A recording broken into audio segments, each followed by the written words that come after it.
the team. Okay. Troy Aikman thinks it's time for the Cowboys to overhaul the entire organization. Okay. But let us start this morning with a little good news for one Cowboy.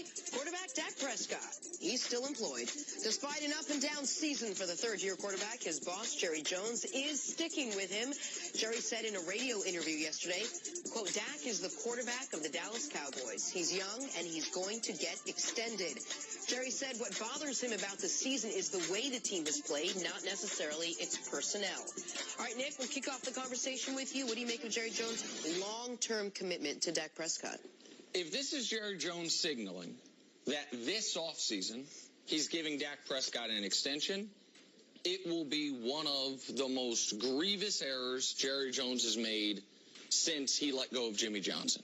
Now, I talked with Ed Werder last night, on the radio, who covers the Cowboys as closely as anyone. Great guy. He believes this is just Jerry trying to pick Dak up when he's at a low point. That Dak's being attacked, that Dak right now is in a crisis of confidence. Which is probably all true. That he doesn't want there to be more noise surrounding Dak. Jerry is not planning on extending him before his rookie contract's over. If Jerry wants to give Dak the next 24 games, I'm all for that. The next 24 games are going to cost you about $1.1 million total. It's a bargain, no problem. But if the plan is to sign, if Jerry's saying, through 40 games, we've seen enough to say we want to give Dak a second contract, which is going to pay him a minimum of $20 million a year. To me, that would be insanity. See, how many teams are there in the NFL? 32. There have been 33 quarterbacks that throw for at least 275 yards this year in a game. 33. Really? Dak's not one of them. 118 times a quarterback is thrown for 275 yards. Wow. Dak's got 0 of them. At the midway point? At the midway point. So to say I've seen enough, he's getting an extension, if that is a real commitment to this offseason, Dak can come to your office, or his agent can, and get an extension, that would be, I think, an organizational error that could be hard to come back from. This one right here is hard for me. And it's hard for me from a couple different perspectives. And one is just looking myself in the mirror and trying to be truthful with my own reality. Like, I came into this league and didn't have a lot of success early, not like Dak. And we don't see guys come into the league who start off like Dak and don't ascend to something, typically, especially from quarterback. Now, for me, we know of my initial struggles there in Philadelphia. It took me until Dennis Green was hired in Minnesota, and he called me one offseason and said, you know something? I believe you're playing a little out of position. We're going to gear our passing attack around you. I'm going to move you in the slot some, where you're not going to play outside the numbers. You're going to play all the wide receiver spots.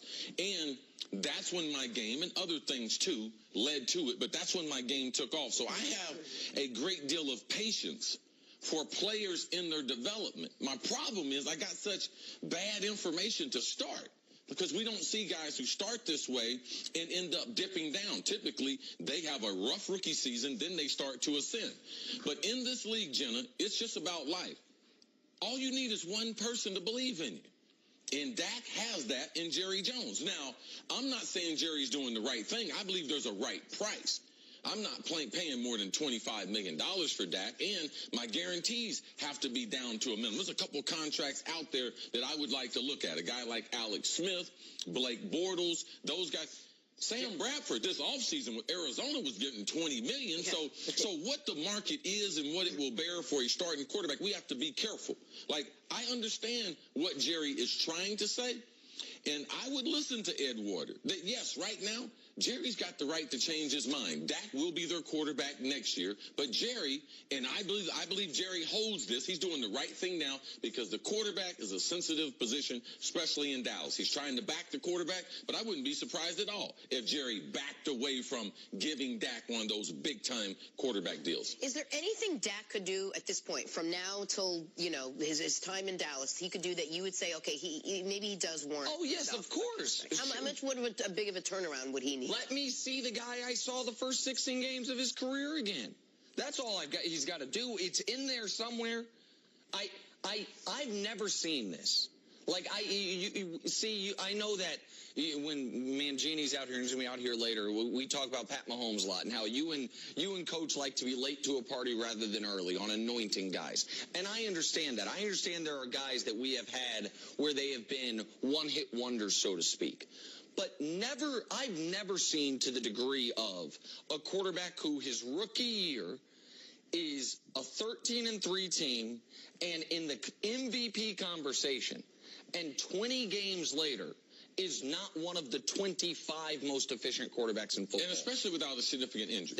Exactly right. Dante Culpepper was a special case. He sat initially being on our team there because we had veteran quarterbacks. But when they decided to go with him as a starter, he immediately threw for 4,000 yards, 30 touchdowns, all those things. And then two years later, had a horrific knee injury, and his career went the other way. Robert Griffin III had an unbelievable rookie year. At the end of his rookie year, Haloti Ngata shattered his leg, his knee, I should say. Mm-hmm. There was something that happened. I understood that. Dak's been healthy, so I can't figure this one. I can't figure how a guy in his first taste of NFL football throws 4 interceptions on a season, and in the year and a half since then has 10 games with multiple turnovers. That doesn't make sense to me. I can figure what's happened with Jerry.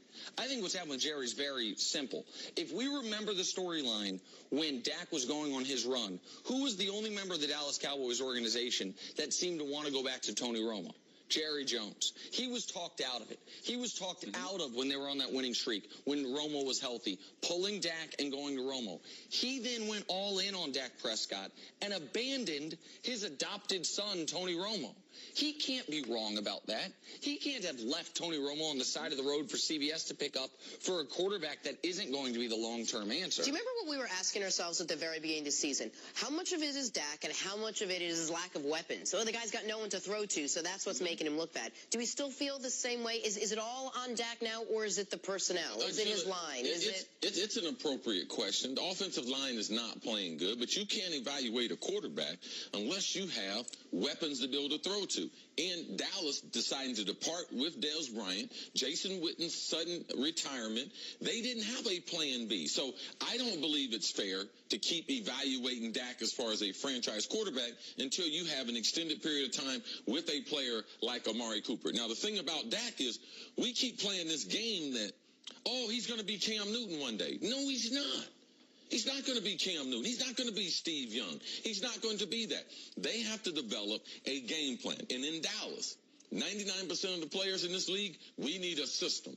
And they do not have a system. Regardless of what Jerry says, they do not have a system that has grown Dak Prescott's game. He is not an elite passer. He has gotten worse throwing the ball. Now, Dak says in his interviews, I believe physically, mentally, I'm a better player. He probably is. But that's also led to the turnovers. Because right now, Dak, after success in his first year, he thought that he could do more in his second and third year. In him doing more, he's playing worse. So that's what we're seeing now, Jenna. And that play America's seeing right now is, I believe, the single worst play that he's had in his career. Given the situation for his team, the situation in the game, the play that he made, like the unnecessary element of it. And then this wasn't much better. That was on 3rd and 13. Number one receiver or not, fighting for 2 yards on a 3rd and 13 sack, that's not about weapons. That's about a player whose rookie year played very smart football, and this year is not playing smart football. But let's just show people the last 16 games from Dak Prescott. I credit to the Philly Voice, an online publication that made this exact comparison. That's Dak's last 16 games. All right, be careful, general public. These blind reveals with Nick, these things are tricky. It's a setup. I'm just going to tell you that. Show me the guy who's on the right with slightly better numbers over the last 16 games. Oh. Now, if he was in Dallas, they would have benched him. Yeah, that ain't great. And, Eli actually has him beat across the board slightly. And we're talking about Eli. We're writing his football obituary.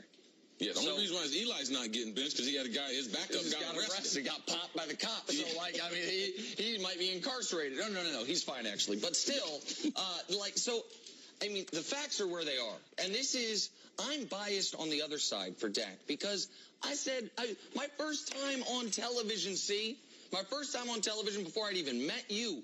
I'm on with Colin Cowherd. I said I had 2 takes. One of them is LeBron's the greatest player ever. That one, standing by till I die. The other one was Dak Prescott's the league MVP of the 2016 season. I believe both of those things in my marrow.